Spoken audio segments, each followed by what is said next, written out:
Hello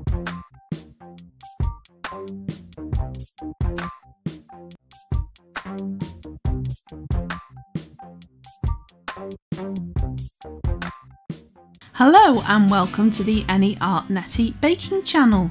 Now all these ingredients are going to make a Christmas cake, so I hope you enjoy watching this and we'll go through the ingredients. So 250 grams of butter, which I've melted so it's easier to mix. 250 grams of that's a light Madeira sugar, 75 grams of chopped nuts, 3 range eggs, they're duck eggs, the juice and rind of 1 orange and 1 lemon. Then we've got cinnamon, nutmeg and mixed spice, 1 teaspoon of each. 1 teaspoon of vanilla extract, and because this is gluten free I've got 1 teaspoon of xanthan gum, 1 kilogram of mixed fruit, and then 200 grams of glacier cherries, which I haven't seen green ones for ages, so they were a good find. Let's dive in there. So what I've done is I've put the flour, which I'll note for you now on the screen how much that is that you measure out, but you can't see it very well in that bowl because it's pretty much the same colour. I'm going to add the melted butter,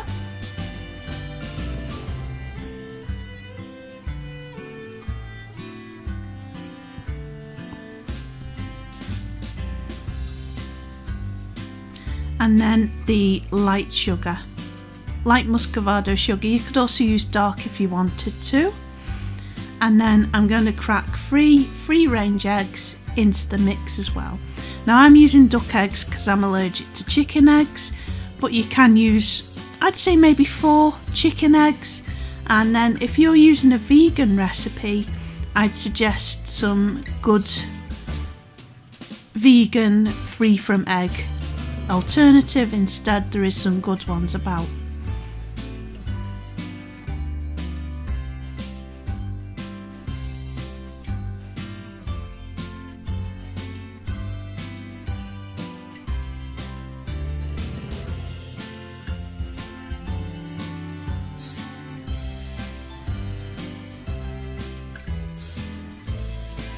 So stir that all together and make sure that there's no flour pockets in that mix. You want it really smooth, and it's going to turn out a lot better for doing that. So I wish I could mix this fast in real life. And please note that I'm not whisking it as well using an electric whisk, I'm doing it by hand. So I'm going to add the teaspoon of xanthan gum into that because this is a gluten-free recipe I'm making. But if yours has got gluten in, I'll call it normal or, muggle recipe, you don't need the xanthan gum. That's just for gluten-free celiac recipe. So we're going to mix that in again. Make sure it's nice and smooth. You don't want to over mix it. You just want to get it just right so it's just nice and smooth.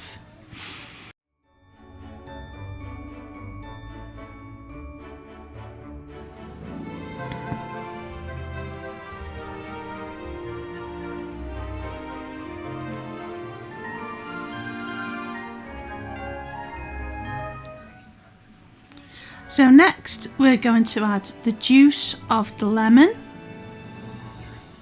and the orange, and we're going to add the peel or the rind, should I say the rind of the rind of the lemon and the orange to that mix. You can use candied peel if you prefer, or both. Also the kilogram of fruit, which is currant, raisins, etc. You can put cranberries in if you want. You can soak them before for a few hours. It will make them plump as well, but I didn't do that. And then the chopped nuts, which is walnuts and hazelnuts. And if you want to, you can also add your candied cherries. But you don't have to, it's if you want to. I thought it looked more Christmassy that way. Then a teaspoon of vanilla extract or essence, whichever you've got in, but you don't have to. I just wanted to add that as a vanillin. And we're going to stir that all together, make sure it's all incorporated and none of the fruit is going to sink to the bottom of the cake. You want it all the way through nicely incorporated. So pretty much all of the fruit and nut should all be covered in a layer of the cake batter mix.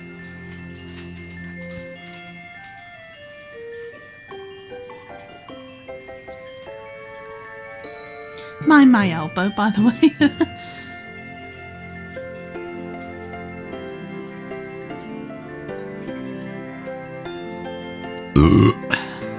May or may not leave that in. So, we got the spices now, so you're going to add the nutmeg, the cinnamon, and mixed spice. I could have just added the mixed spice, but I wanted that extra bit of Christmas scent to it with a bit more cinnamon and nutmeg. I suppose you could put some star anise in there if you wanted to as well, but I think that's already in the mixed spice. So, one last go at making sure that's all mixed up.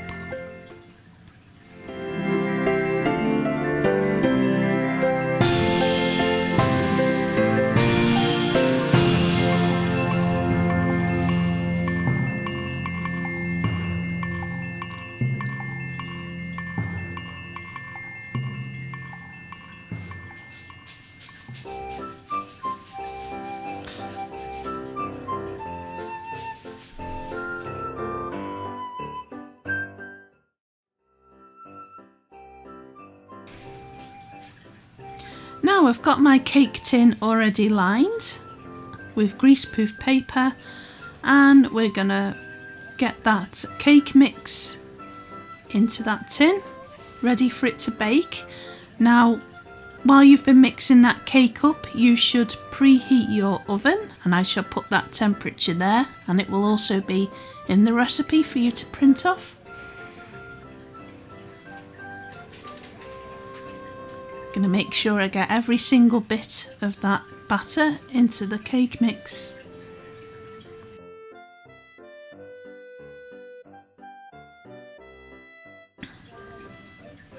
And I'm going to make sure that that is nice and flat on the top. Nice and even. Deep and crisp and even. Or is that a pizza? Deep pan. Dull.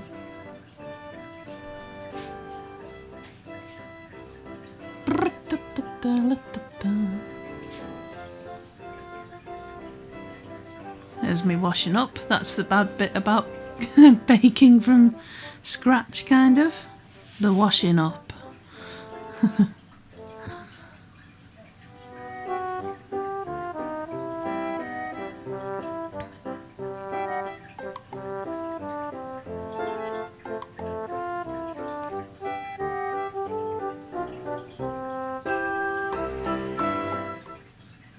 Now then, I'm just going to put a circle of greaseproof paper on the top of that to protect the top of the cake, because you don't want that to burn. Now this is a low and slow kind of thing. It looks good, in my humble, I'm not being braggy there. 4 to 4.5 hours this is going to take. So if you can imagine, for that whole amount of time, you need to protect the top of that. So I'm going to cut out a circle and put that shape there, and I'll keep the rest of that greaseproof that I don't use because it always comes in handy for bits.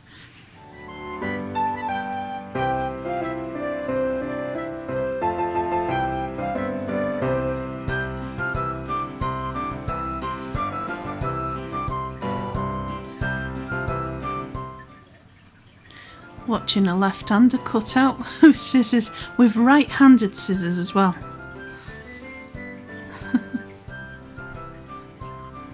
Does that look weird?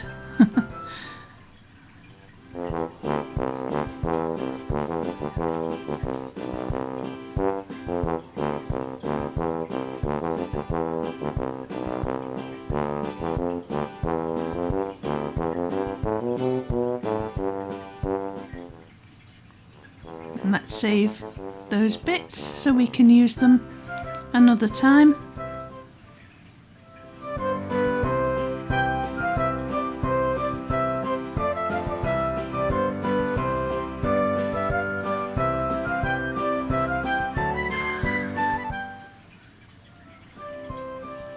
And what you want to do there as well is I fold it in half and then half again, like I'm showing here, and you want to be able to let that steam escape. So I'm just going to put cut the tiniest bit off there,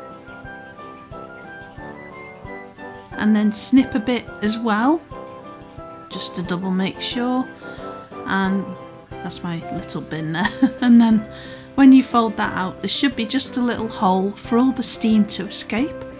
So fingers crossed here for a nice even bake, and hopefully it will turn out okay, because there's only one thing I forgot, and that was the black treacle, or whatever coloured treacle. But to be honest with you, it tasted fine, and here it is 4.5 hours later. But that seemed like nothing, didn't it, watching it back? So you can see those green and red cherries there, and there's only about half of it left now. Whoopsie daisy. So we're gonna ice it, and well, we're gonna put the marzipan on first and then ice it. So let's do that. I'm just gonna roll out that marzipan, and there was a bit left as well, so I made an animal shape out of that. Just in case you can see any brands or anything like that in the video, I'm not sponsored or affiliated by anything. I'm just putting some icing sugar on either side of that and on the rolling pin, because it makes it so much easier to roll out, because it was starting to stick to the rolling pin and to the chopping board. So yeah.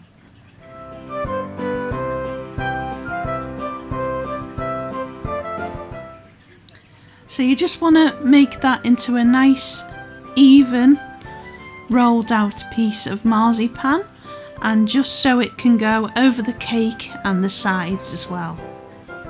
So I've not done this many times, but I was quite pleased with how it turned out. Now usually, to glue, for want of a better word, the marzipan and the icing to the cake, I would use apricot jam, and I've never been able to get hold of a smooth apricot jam, so there's always little lumps and things like that. But this time I couldn't find any in stock, so I looked up online how to do it, and instead this time I got, if you can see behind the marzipan there to the left of the kettle, there's a little pot there, a goo pot I think they're called, and it's got, now this is an oxymoron, cold boiled water in that. And so basically I've boiled the water and I've let it cool completely down, and then put some in one of those little dessert pots there, and that actually worked. I was surprised because I've never done it before, and I wasn't sure if it was. So then what I'll show you in the video when I get to it, so you can see the process. So instead of using apricot jam this time, I used cold boiling water. And it tasted fine. The apricot jam does add a certain sweetness to it, but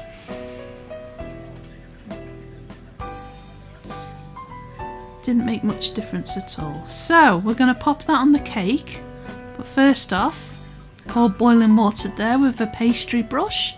Just going to make sure the top of it is covered in that cold boiling water, and around the edges as well. So we'll add some moisture to the cake as well, I guess.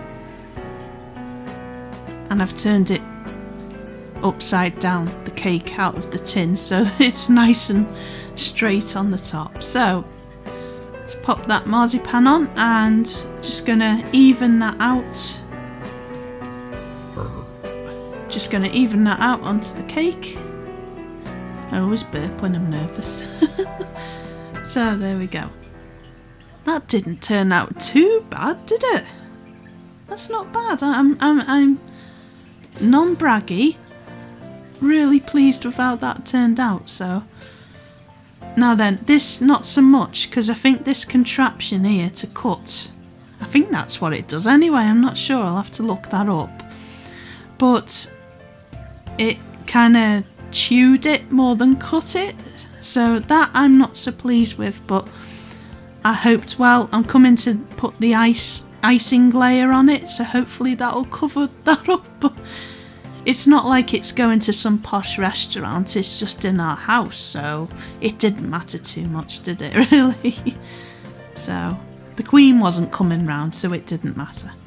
So the remaining marzipan then, I thought there's not enough to put it in the freezer for next time or whatever. So I'm going to fashion it into a little mouse, because I thought of the, you know, the sugar mice. And I gave that to my partner as a wee pre-Christmas present, because he loves marzipan, we both love marzipan, so I got you a present. Marzipan. Oh, terrible at modelling, I'll have to get better at that. So, icing layer next.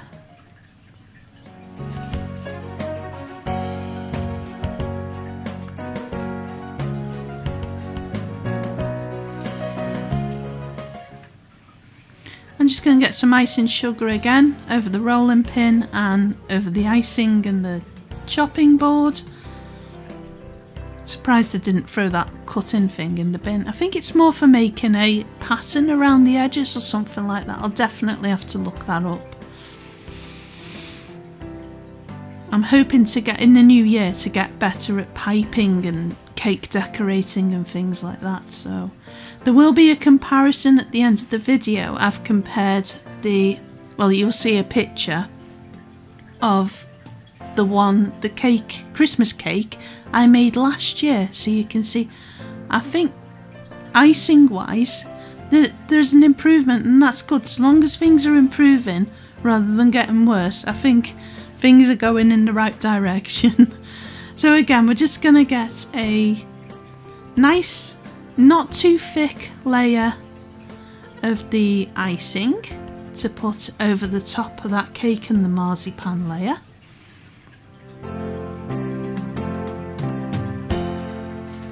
Pop that on there.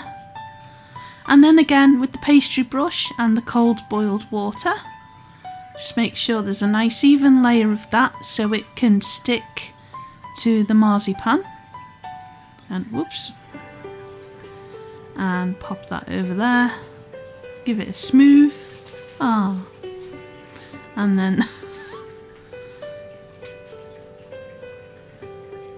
hopefully this will turn out okay. But I already know the answer, but I'm being modest here, aren't I? I've done much worse than that, honestly. Much worse. I did a birthday cake once, and if you know the Warcraft game and the Horde symbol, it was kind of one of them. I'll put up a picture on the screen now. You know, the expectation, reality, it's like that. But black icing's really cool, black and red together. But yeah, that was for a birthday cake, and that was in the summer as well, so I was sweating, it was dripping in my eyes and everything. Not on the cake, but oh wow, it was so hot. So I'm just going to put a decoration on the top. I decided to make some berries, holly berries there, so 3 little berries.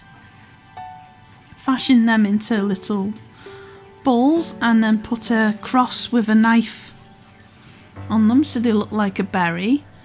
And there's some cake decorating bits I've got there, so I'm just going to get what's left of the white icing. Get some more icing sugar. Make sure you got plenty of that. And roll that out into a thin layer.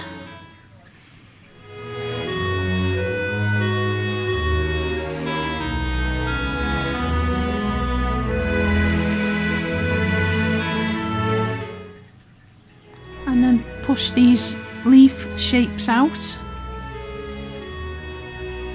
It should be 3 of them. And then we got a wee bit left then. I might put that in the freezer, I'm not sure yet. Then get some of that cold boiled water again so they can stick to the cake.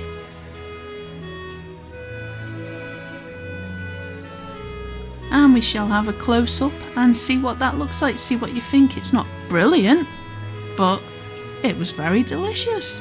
And I've put some little paw prints in the snow there, as if there's a little creature that's... Now you can get rid of that wet there with a bit of kitchen paper. It's fine, it'll dry up anyway. It won't ruin the cake in any way. So what do you think? Do you like my 70s plate as well?